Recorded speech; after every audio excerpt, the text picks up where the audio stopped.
Now, also, I'd like to, focusing more at the time of the Prophet ﷺ, there were a few concepts that, for example, a scholar like Ibn Hajar, who went deep into the hadith and analyzed some hadith that are now being misinterpreted.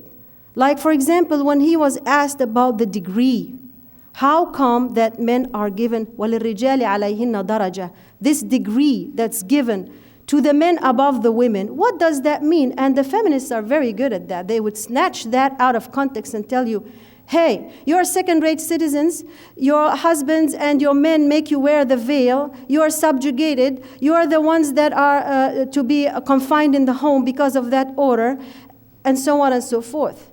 But if we go back and investigate, and that degree, amazingly enough, is not a degree of higher value or of higher quality, of higher nature, because that's not what the hadith says. That's not what the Qur'an says. That's not what Ibn Hajar explains about that. وَلِلرِّجَالِ عَلَيْهِنَّ دَرَجَةً. The degree, he says, is the degree of compassion, of generosity, of loving affection, of cherishing the women, of putting them at a higher level, of protecting them, of making them comfortable in their homes.